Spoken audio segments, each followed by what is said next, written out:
Thank you very much. Hello, everyone, and good morning or good afternoon, depending on where you're connecting from. Today we will talk about habits, peak performance habits. Why we're talking about habits and not goals?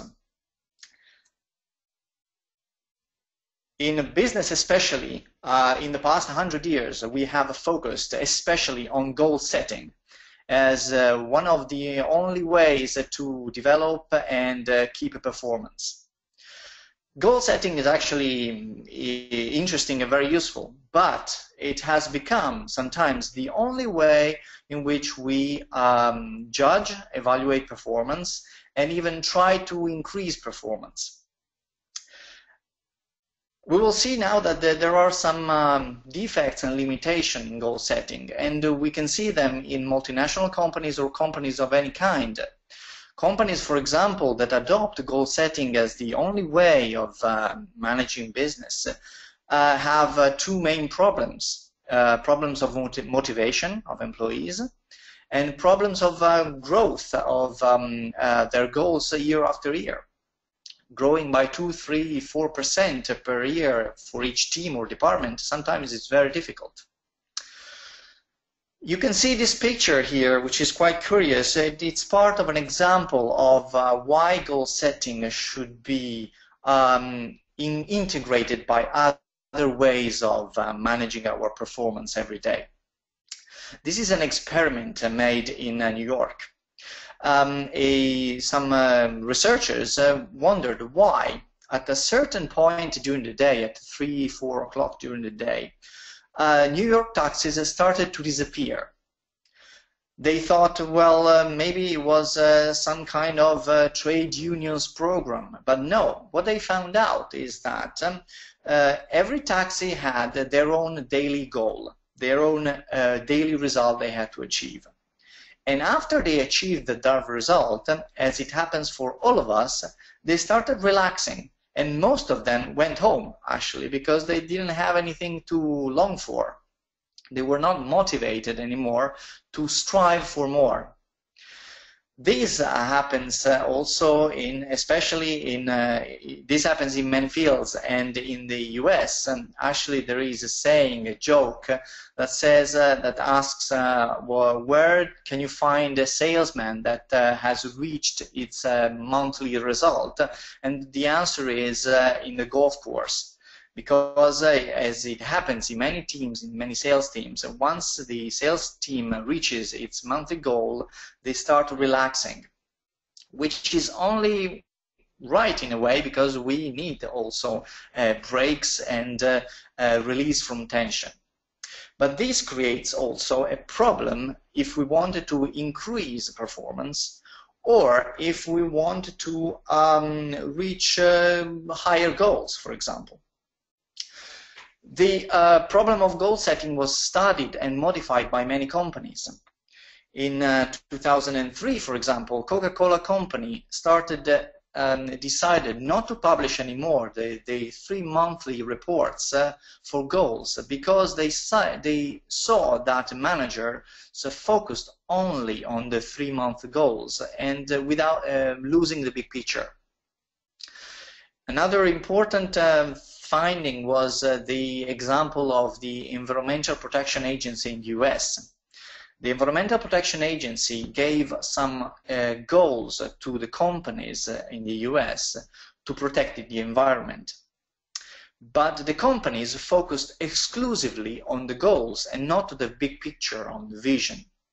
So what happened was that while the companies met their goals, they were actually damaging the environment more than before, because of course they created their own ways, their own shortcuts to reach their goals.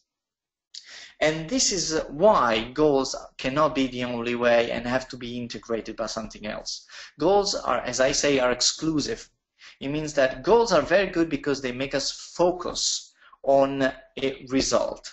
But when we focus on a result, sometimes we lose sight of everything else. We lose sight of our most important habits, the values of our company, our best attitudes.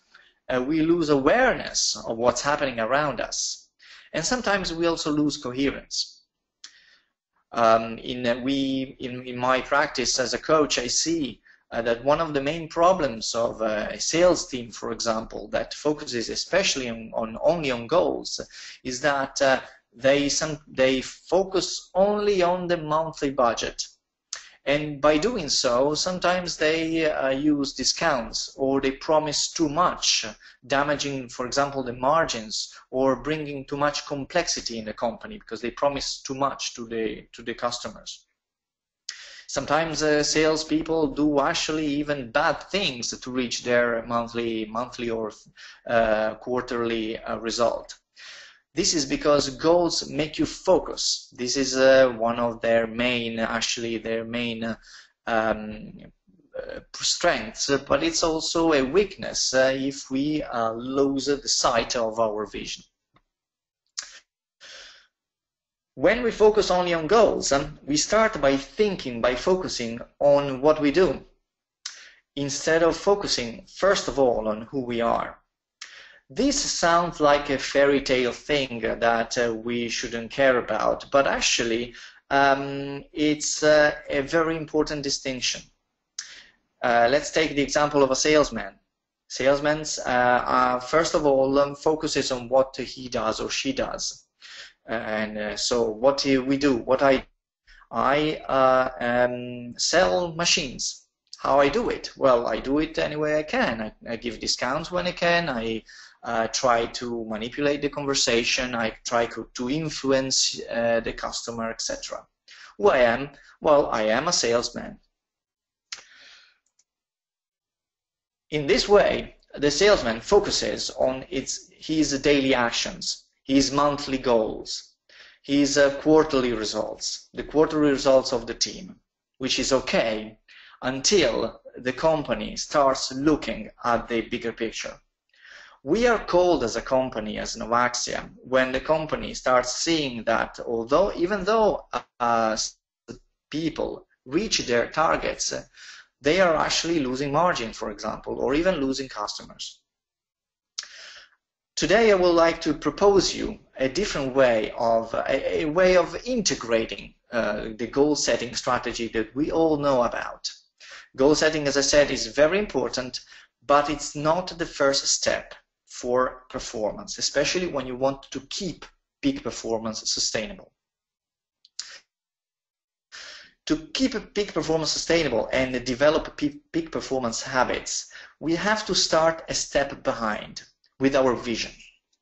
We all know what a vision is. Companies know what a vision is. Unfortunately, vision is usually written in some hidden page of the website of the company and then forgotten. But the vision is actually who we are as a company, who we are as a manager, who we are as an entrepreneur. If we do the reverse of what we did before with the salesman, and we start with who we are and who we want to be, the salesman or the sales team could start wondering, who do I want to be as a sales team or a salesman?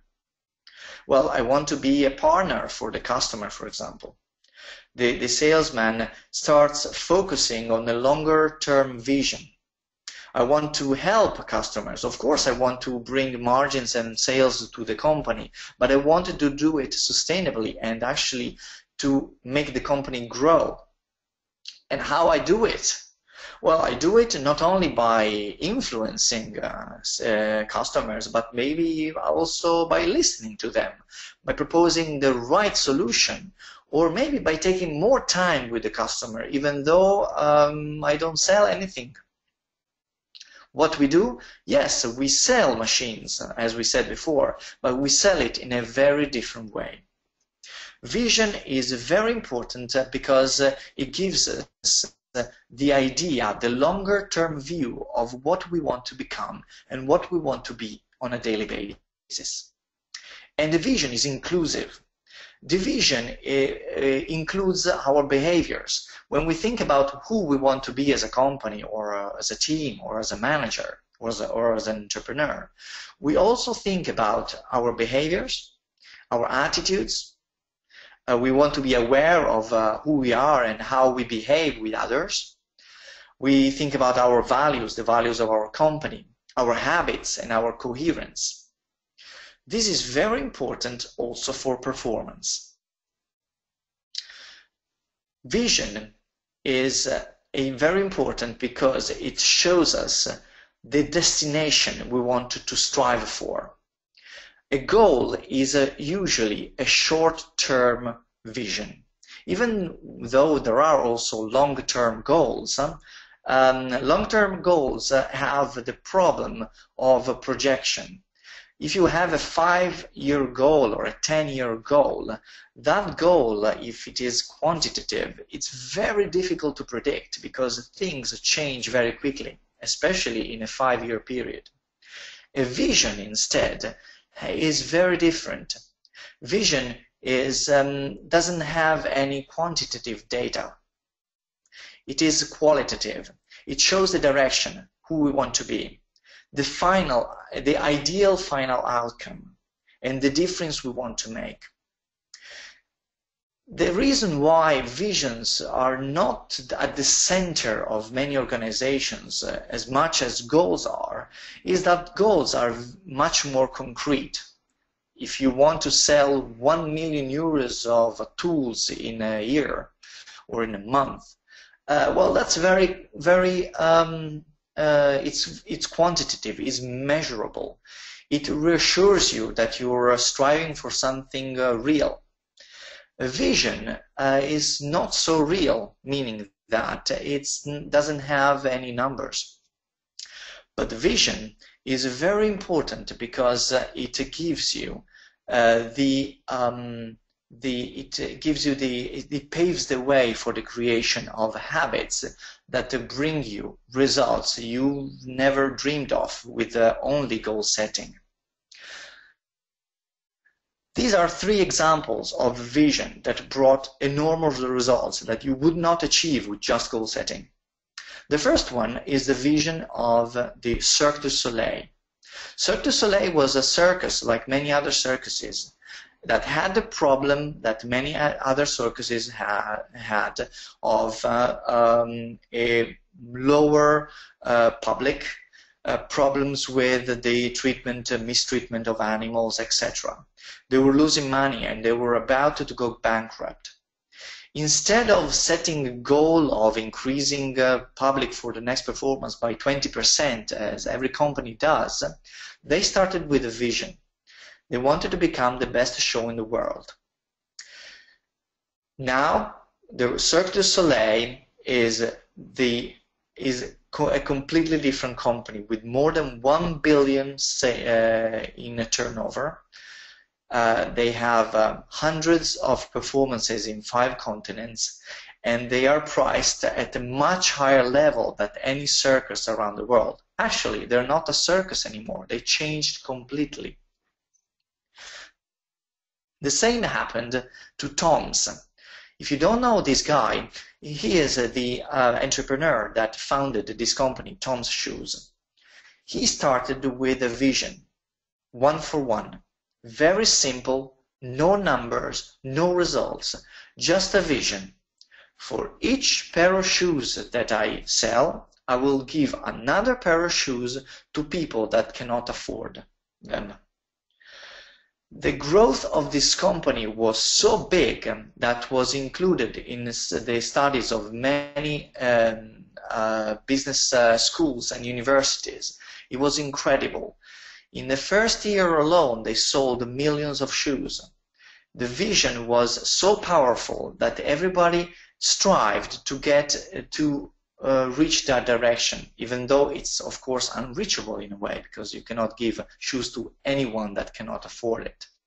But that's not the problem of vision. Since I am Italian, I would like to give you the last example with an Italian company. And of course, I will talk about ice cream, one of our best products. Grom is an Italian company that made what was thought as unthinkable in Italy. Grom is, for those of you that don't know it, is the only company in Italy that grew very rapidly around the world. They started with one ice cream parlor, but instead of focusing on the growth on the performance of only that ice cream parlor, they had a very powerful vision. They wanted to create the best ice cream in the world. When I interviewed the founders said, we know perfectly that this vision is unreachable, but we don't care. It's not a goal, it's just a destination. But since we want the best ice cream in the world, our daily habits, our daily behaviors, our daily choices are always in line with our vision. So for example, if I have to choose a supplier, I have to choose the best supplier for a product. If I have to choose among 3 different types of peaches or 3 different types of strawberries, I will choose the best one because I want to make the best ice cream in the world. After 4 or 5 years, Grom became a multinational company with 600 people in 3 continents and 53 ice cream parlors around the world. Why did I talk about vision? Well, first of all, as I said, because vision gives you a much better view of the direction you want to take, and it takes away the focus only on goals. And then, because it is the platform for the creation of peak performance habits. I have done martial arts and combat sports for 20 years.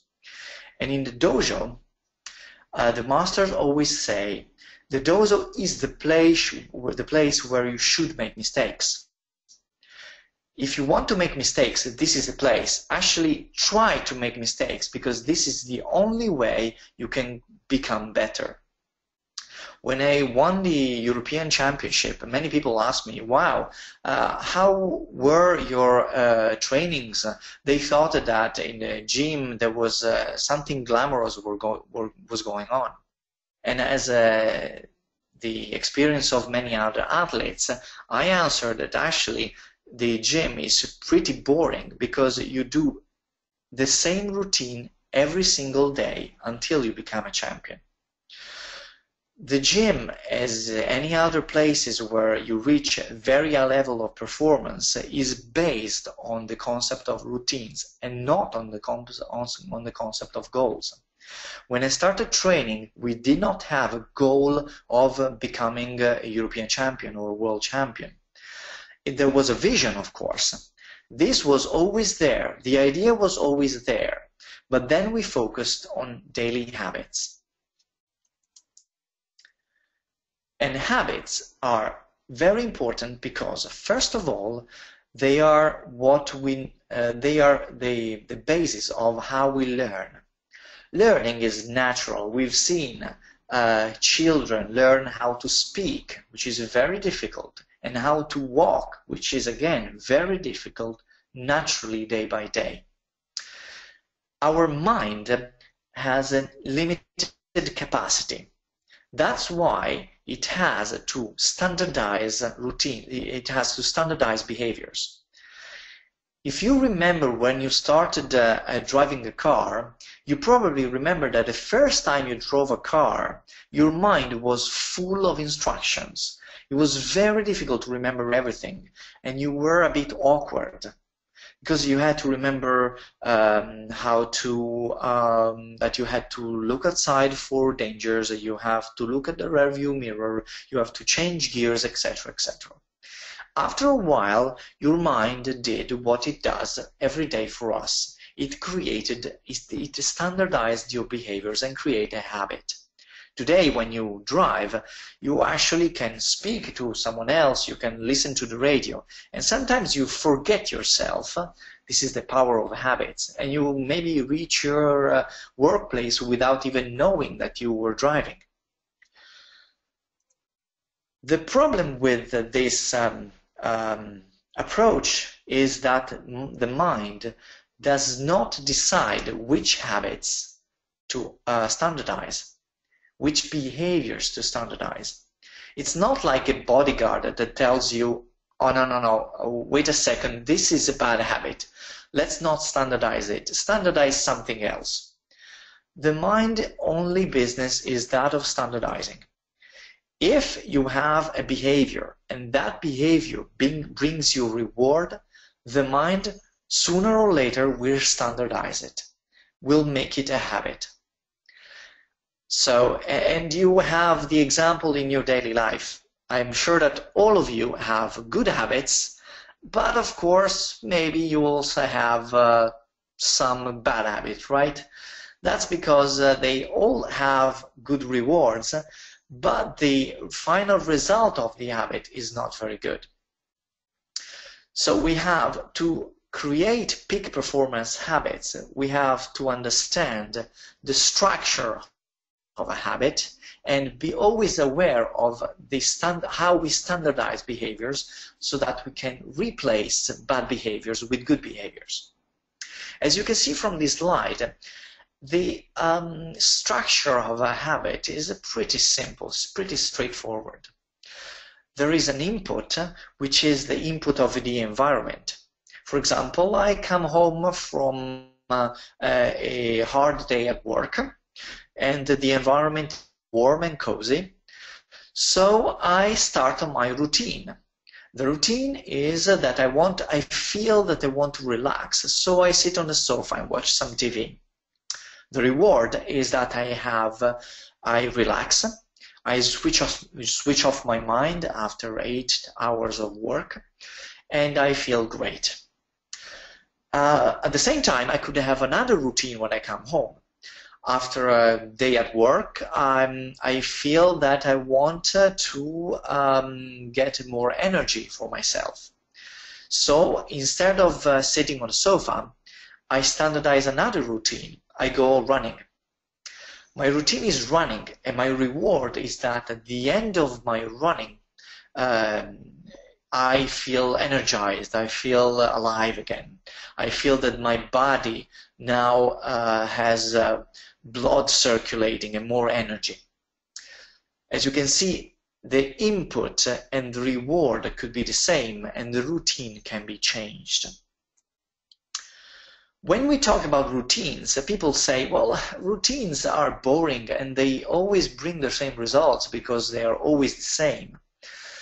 Which is true if you don't bring awareness in the picture. And that is why in so many companies or so many managers or teams are sticking to the old habits, and when, for example, we go and coach them, it's very difficult, for example, to change some behaviors. Because habits are very powerful because of the rewards.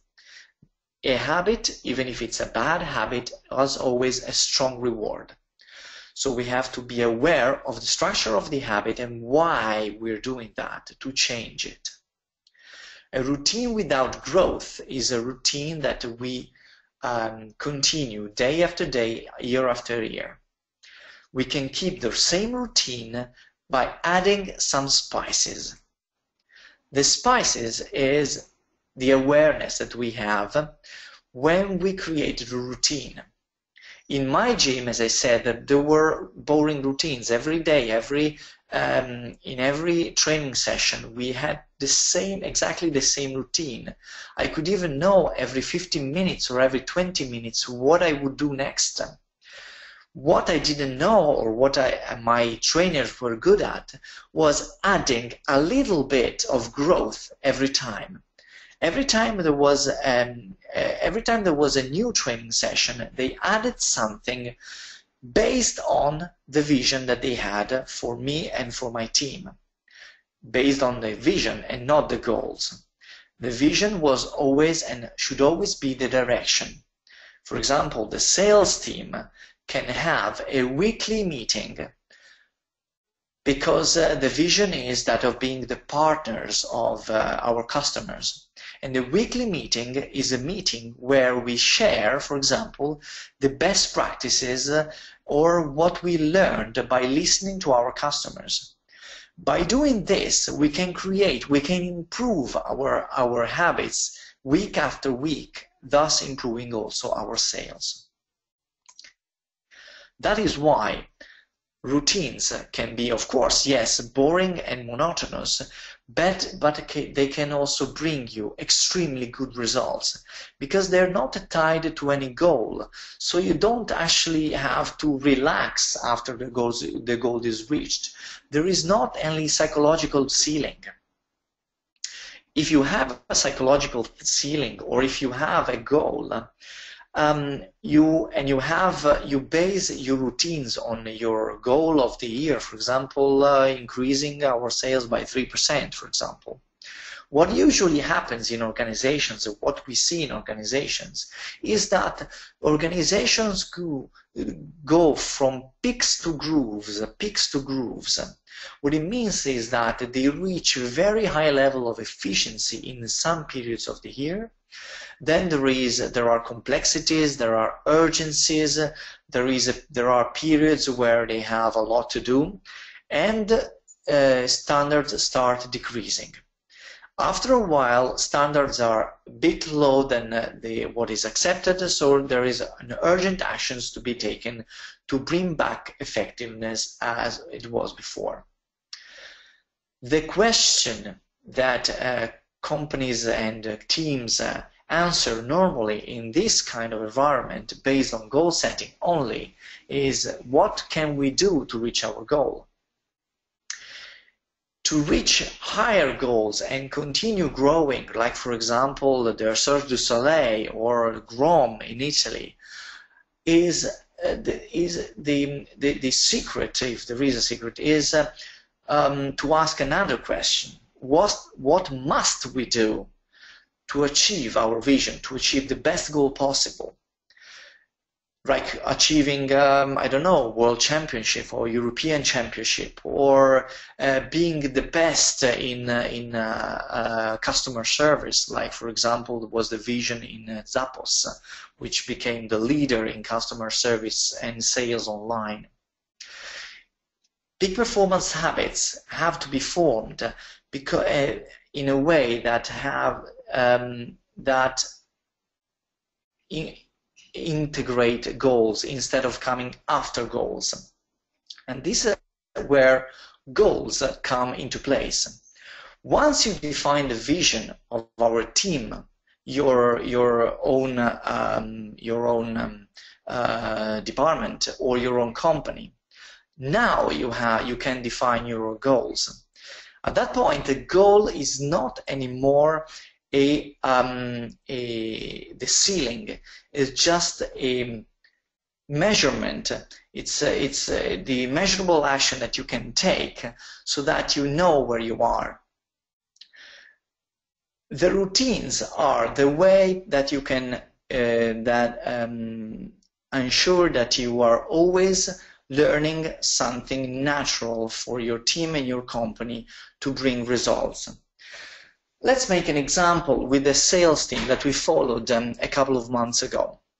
The sales team had quite good results, and they had they were focusing on leads, and they were focusing on results, and they were bringing home actually the budget, or they were a bit over budget.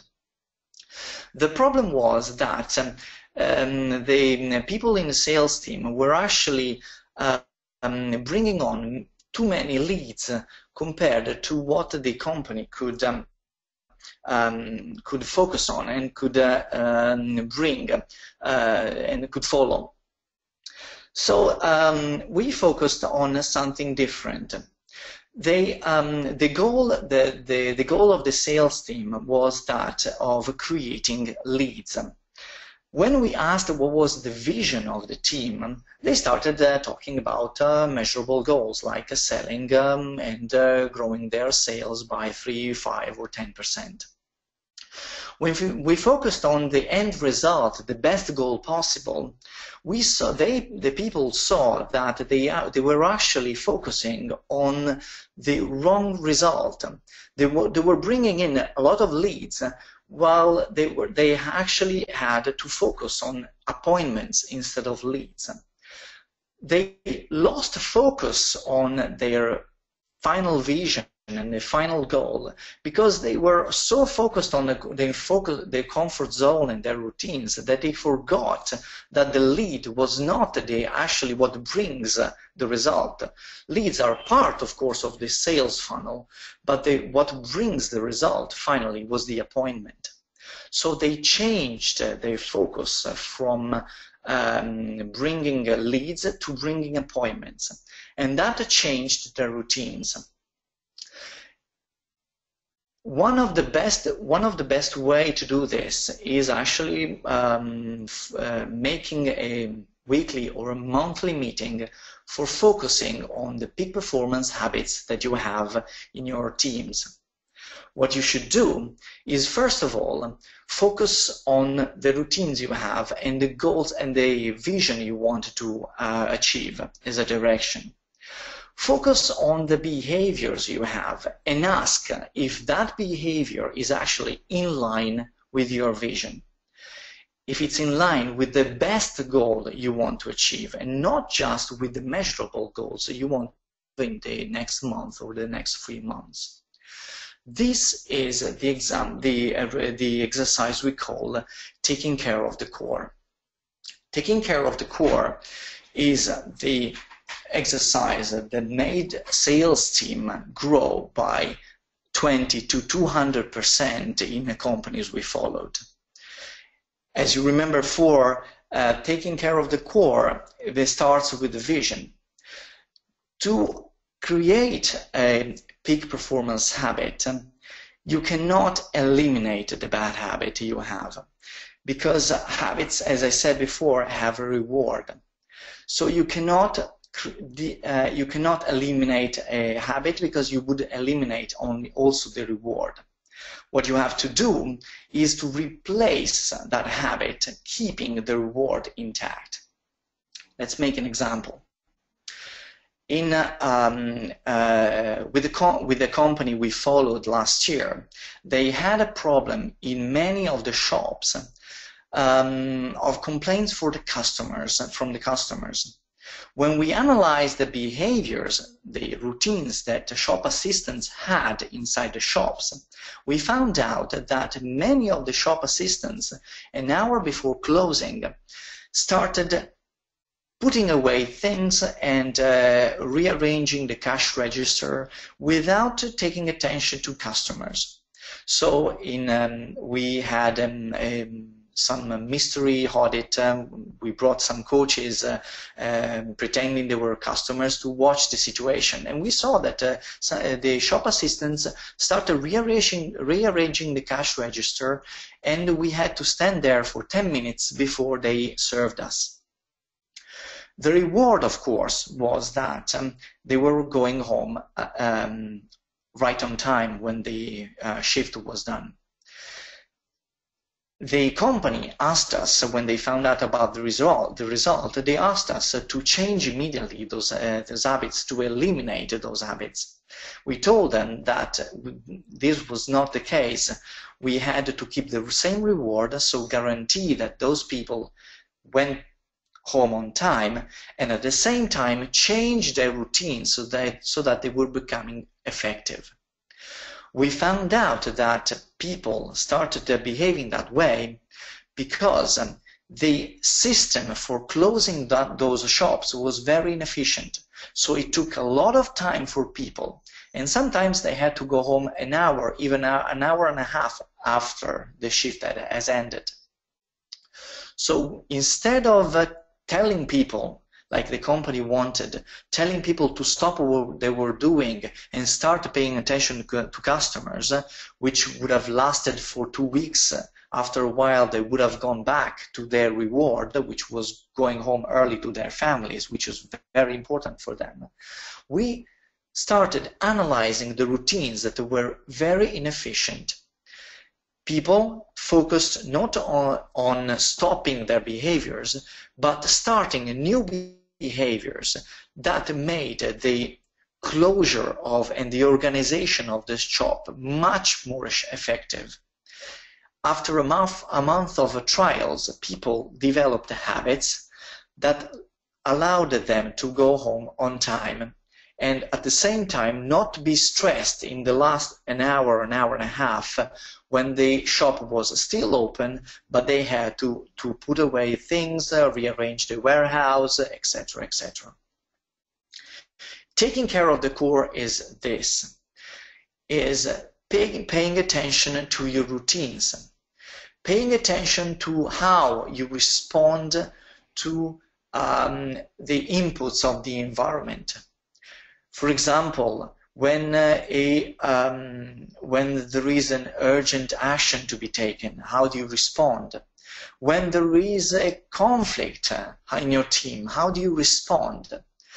Remember that 40% of your behaviors and 95% of your thoughts are habits. Basically, our results are the result of our habits, and we are the results of our habits. The problem with habits and the importance of this exercise, taking care of the core, is that habits, once they are standardized, they are under our level of awareness. We're not aware that we have those habits. Another thing we have to remember, especially when you try, for example, this exercise with your team or with yourself, is that we do not have only behavioral habits, like, for example, driving, or how we organize the warehouse. We also have emotional habits, how we respond to complexity, or how we respond to a problem. And we also have mind habits, how we problem solve, for example, how we create new products and services, how we respond to complexity. All these actions that we do in our mind, 95% of the times, are standardized actions, standardized thoughts. We do not even know that we think in that way, but then we have probably ineffective results because our mind habits are not that effective. That's why it's so difficult to change habits, because if you're not aware of them, you try to change the immediate actions that are focused on your immediate goal, like, for example, the stores that wanted people to stop taking care of the closing of the shops and start taking care of the customers, without thinking that those routines were standardized for a reason, because there was a powerful reward. So in conclusion, how do we develop peak performance habits? First of all, awareness. Be aware of your habits. Be aware of your routines. Be aware of the fact that there are mind routines, emotional routines, and behavioral routines. Try to make to take an hour from your day or a half a day with your team and start analyzing how, for example, you respond to a problem in your department, how you problem solve, what are your immediate thoughts, what are your immediate actions, how you respond emotionally. Analyze your routines and focus on the ineffective routines. When routines are ineffective, remember there is an important why. There is a reward. So ask yourself, why are we behaving like this even though the routine is not effective? Why our sales team is selling at such a high level of discount? Why are they cheating the customer even though they probably lose it? Why are people quarreling and creating conflict? There is always a reward. Instead of punishing those behaviors and trying to focus only on goal setting, stop for a moment and analyze the reward that that habit gives. Once you find out the reward, change the habit, change the routine. Ask yourself or your team, what can we do to focus and strive to and go towards our vision, and at the same time keep our rewards? How can we multiply performance by 2, 3, 10%, or 10 times actually, sorry, without keeping the same rewards? And then start experimenting with your behaviors. Remember that habits are very powerful for 2 reasons. The first reason is that they become natural. The mind standardizes behaviors and makes them natural. So if you standardize an ineffective behavior, that's what you get. But at the same time, like athletes or leaders in the market do, you can also standardize excellence. You can also standardize excellent behaviors. The second reason that habits are much more powerful than a single goal is that habits multiply your results. Habits are a repetition of behaviors. So if your behavior is extremely effective and it becomes a habit, that behavior is naturally repeated day after day, week after week, and it multiplies results. That is why it's much easier to get 50% more in sales or 20% more in sales by focusing on peak performance habits linked to a vision than focusing only on goals. That said, in conclusion, goals are important, of course. They keep our companies and our results measurable. They keep us focused on what we have to do.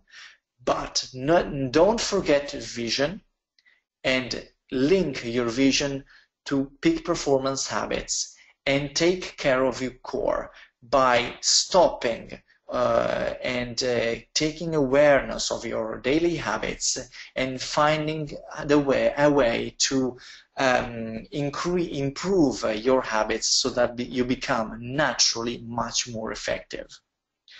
I can see from the stopwatch on my desk that I talked for 41 minutes, so I should probably stop talking. I hope not everybody is sleeping. Yeah, no, if you want to take another 5 minutes just to conclude, please do so. I mean, we are flexible on that.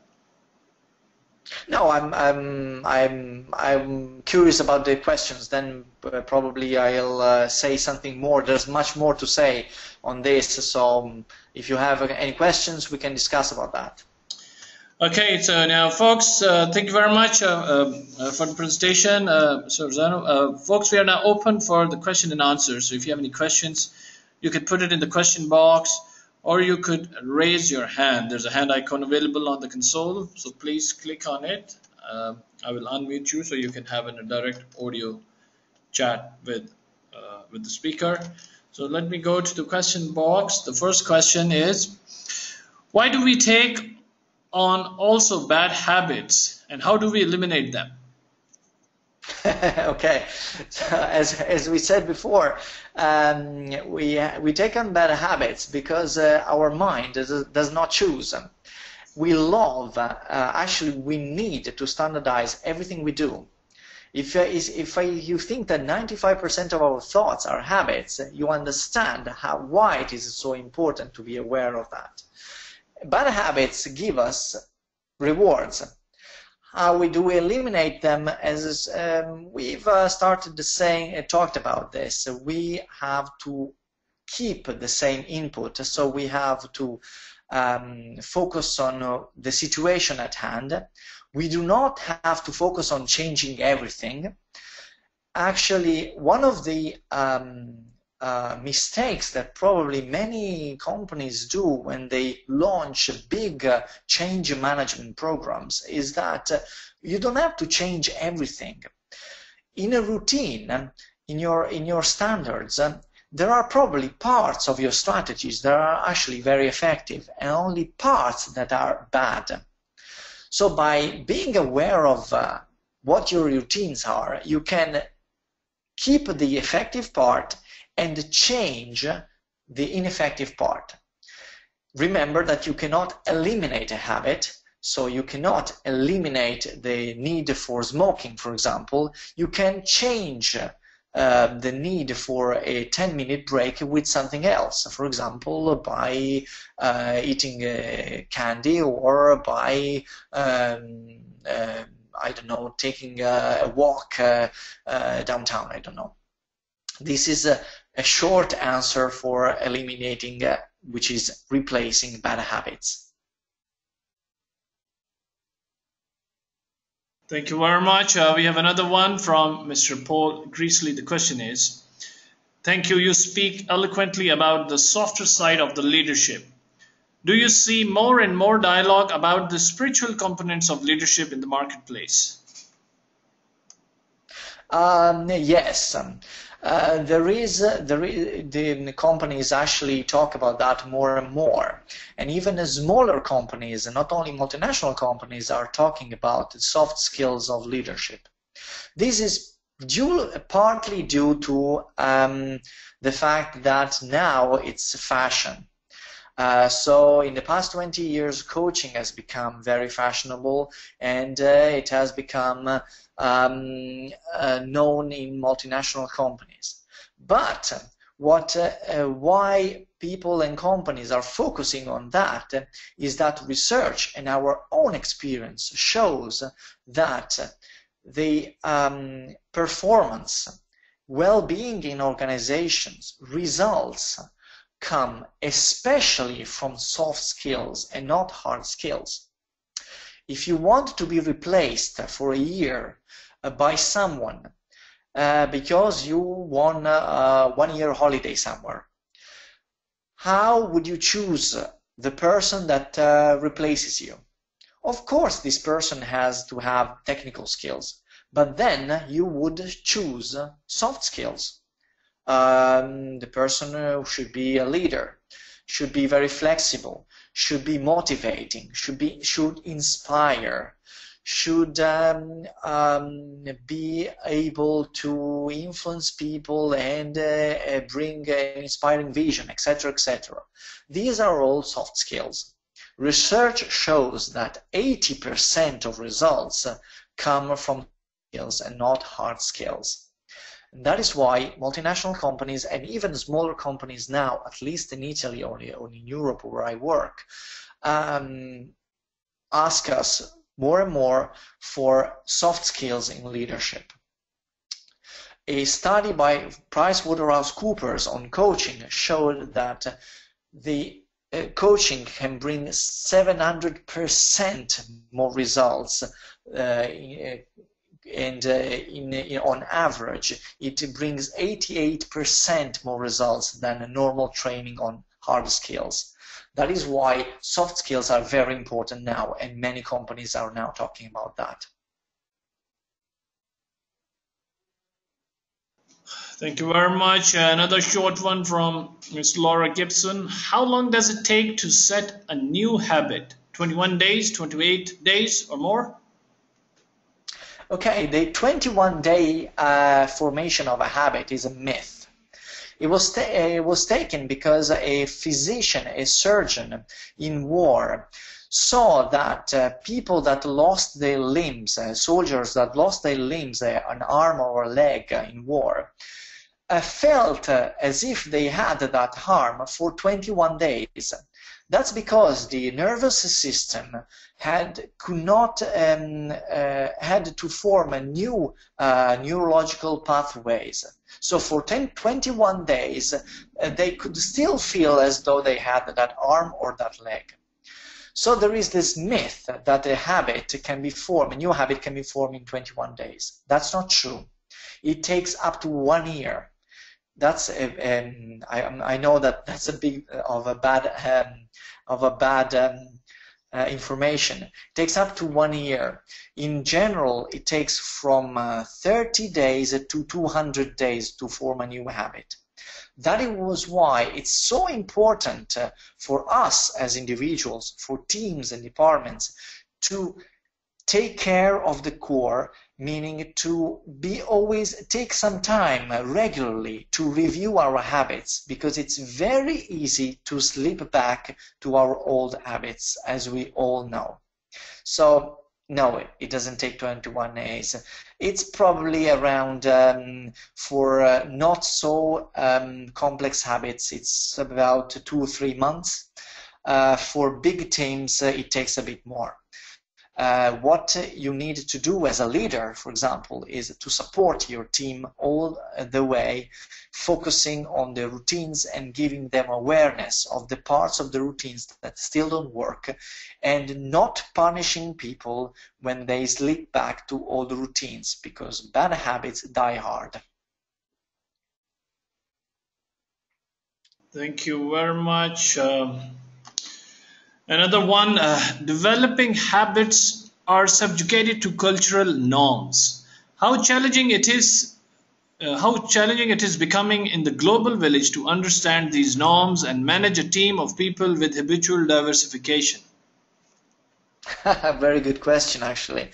Yes, it's true, actually. We have very different ways of thinking depending on cultures. Actually, we have very different ways of thinking in the same country sometimes, depending on the region you live in. How do you take care of that? If you're, for example, a leader and you have to lead a team in 6, 10 different countries. First of all, you don't focus on training, you focus on facilitating. You have to become, as a leader, you have to become facilitator. This means that you do not impose your own habits, you facilitate the discovery of their own habits. When we go into, when we work as coaches, when I work as a coach with teams from all over the world, I act a facilitator, meaning that I do not train those people. I just provide them with a platform to be aware of the structure of a habit and how they can themselves create new habits and new standards. And sometimes the results we get are surprising for us, because the culture is very different.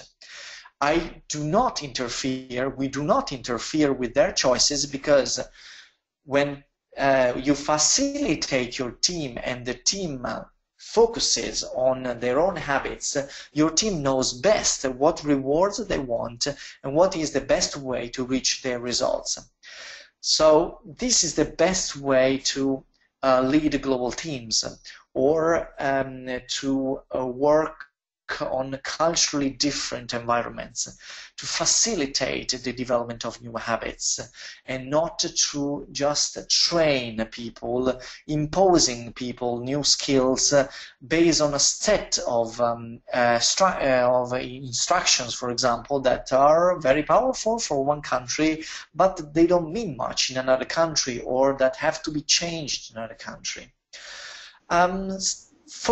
So try to become a facilitator as a leader in your team, asking more questions, for example, instead of always giving directions.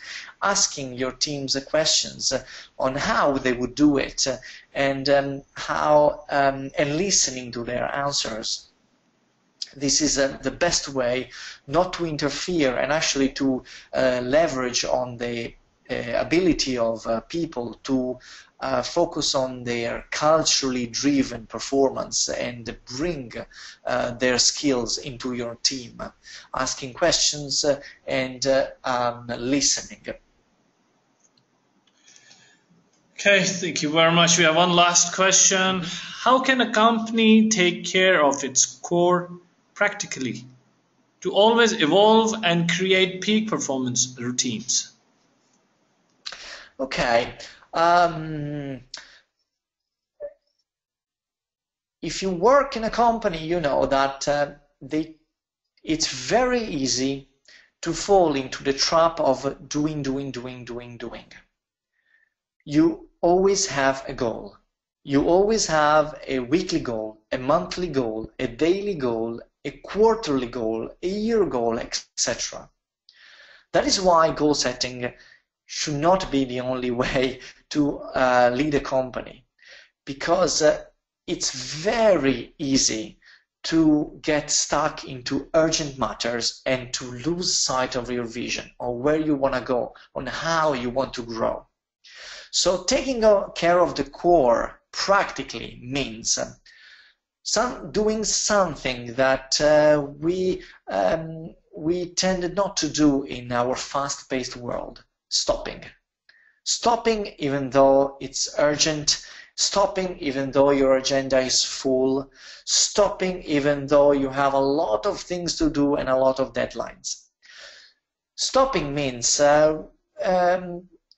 looking at what is preventing you, for example, from reaching high results, or from looking at what is preventing you from reaching the same results you're reaching, which are probably good results, but with half the energy. Sometimes our agenda fills up with goals, and we are creatures of habit, so we do not want to, we tend to take that agenda for granted. So stopping means taking half an hour each day, for example, or at the beginning of each week, and looking at our agenda and asking ourselves what we should eliminate. For example, if we are too full, if we are doing only urgent matters and forgetting about important matters. With our teams, could be I talked about team meetings before, but other ways to do that is, for example, to create a bulletin board or a whiteboard on your office where you can write down the goal for the week for improving, I don't know, performance or well-being, or for reducing urgent matters or reducing inefficiencies. And each person has, for example, to develop a small habit and then share it with the team by email, with the team meeting, during a team building exercise that you hold every 3 months, I don't know. This way, you make sure that your teams are always focused on your goals, but are always focused also on your vision, and are always taking care of the core. This is important not only for teams, but also for individuals. Before experimenting with your teams, if you have teams, experiment with yourself. Tomorrow morning, take half an hour from your day at the beginning of your day and ask yourself what you can change in your agenda to make it more effective, what you can eliminate, even a small action that you can eliminate because it has become a habit, but it's not so efficient anymore. And what you can improve in your routines so that you can improve your results. It can be, again, a very small action and a very small change in your agenda. Doing so, though, it makes you aware of the fact that changing habits little by little, day by day, you increase results a lot and decrease inefficiencies, starting with your own agenda. Well, thank you very much. That really brings us towards the end of the webinar. Any concluding remarks that you'd like to give before we dismiss out?